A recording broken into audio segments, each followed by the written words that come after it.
সারা বছর দাম থাকে স্বর্ণের টুকরার মতো এবং পহেলা বৈশাখ এলেই যেন হীরের টুকরার মতো হয়ে যায়। বলছি বাঙালির জাতীয় মাছ ইলিশের কথা। বাজারে পহেলা বৈশাখ ঘিরে উত্তাপ, ইলিশ গরিবের পাতে তোলা বড় কঠিন। চাষ করতে হয় না, নেই উৎপাদন খরচও। তারপরেও কয়েক বছর ধরে নাগালের বাইরে ইলিশের দাম। আর বাংলা নববর্ষের প্রথম দিন পহেলা বৈশাখ এলেই ব্যবসায়ের উপলক্ষ হয়ে যায় এই মাছ। বিক্রেতারা বাড়তি মুনাফা করতে নেমে পড়ে প্রতিযোগিতায়। এবারও এর ব্যতিক্রম হয়নি। নববর্ষের 2 দিন আগেই খুচরা বাজারে ইচ্ছামতো দাম হাঁকানো হচ্ছে। পরিস্থিতি এমন, বড় আকারের প্রতি কেজি ইলিশ সর্বোচ্চ ৩৫০০ টাকায় গিয়ে ঠেকেছে। এতে পান্তার সঙ্গে ইলিশ খেতে উচ্চবিত্তরা শখ করে কিনলেও মধ্য ও নিম্ন আয়ের মানুষের পাতে তোলা যেন বড় দায় হয়ে দাঁড়িয়েছে।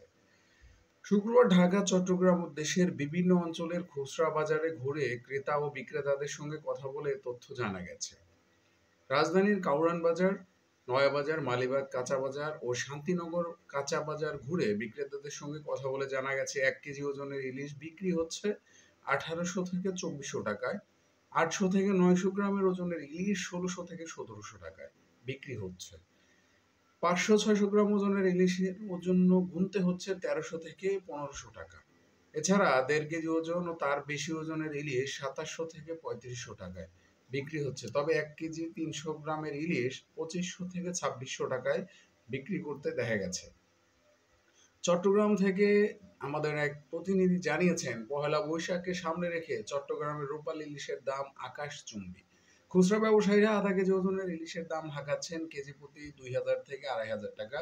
আর 1 কেজি বা তারও বড় আকারের ইলিশ বিক্রি হচ্ছে 3000 টাকার উপরে। রাজধানীর কারওয়ান বাজারের মাছ বিক্রেতা মোহাম্মদ শুক্কুর আলী বলেন, প্রতি বছর পহেলা বৈশাখ এলে ইলিশের দাম বাড়ে। বাজারে বেশিরভাগ বড় আকারের ইলিশ হিমাগারে মজুদ ছিল, সেগুলো এখন বিক্রি হচ্ছে। পাশাপাশি ছোট আকারের যেগুলো পাওয়া যাচ্ছে তা সাগরে ধরা মাছ। কারণ বাজার ইলিশ কিনতে আসা একজন ব্যক্তি নববর্ষের পান্তা ইলিশ খাওয়া এক ধরনের নিয়মে পরিণত হয়েছে তিনি জানান।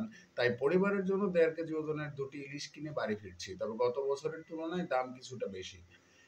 একই বাজারে মাছ কিনতে এসেছেন মোহাম্মদ জসিমউদ্দিন। তিনি আমাদের এক সংবাদদাতাকে জানান, বিক্রেতাদের কারসাজিতে কয়েক বছর ধরে ইলিশের দাম বাড়ছে। মূল্য বাড়িয়ে বিক্রেতারা ইচ্ছে করে ইলিশ উচ্চবিত্তের খাবারে পরিণত করেছে। এজন্য স্বাভাবিকভাবেই ইলিশ কিনতে পারছি না। আর পহেলা বৈশাখ ঘিরে একটি মাছ কিনতে এসে দেখি দাম আকাশচুম্বী, এজন্য ইলিশ না নিয়েই বাড়ি ফিরছি।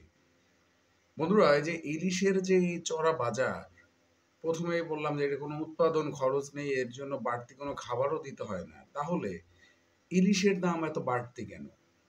সবার মতো আমার মনেও একই প্রশ্ন। আপনার এই প্রশ্নটি হচ্ছে আমরা খুঁজে বেড়াবো এটি বাংলাদেশ, এখানে উত্তর পাওয়া যাবে না। ভিডিওটি যদি ভালো লেগে থাকে অবশ্যই আপনার বন্ধুদের সঙ্গে শেয়ার করুন। আর কমেন্টের ঘর তো আপনার মন্তব্যের জন্য খোলাই রয়েছে, সেখানে ইচ্ছা মতো মন্তব্য করুন। সবাই দেখুক, জানুক আমাদের দেশে কি হচ্ছে, কি হতে চলেছে বা কি হবে ভবিষ্যতে। সবাই ভালো থাকবেন। আশা করি ভিডিওটি ভালো লাগবে। আমাকে সাপোর্ট করুন এবং সঙ্গেই থাকুন। সামনে আরো নতুন নতুন ভিডিও নিয়ে আপনাদের সামনে হাজির হব। ধন্যবাদ সবাইকে। আসসালামু আলাইকুম।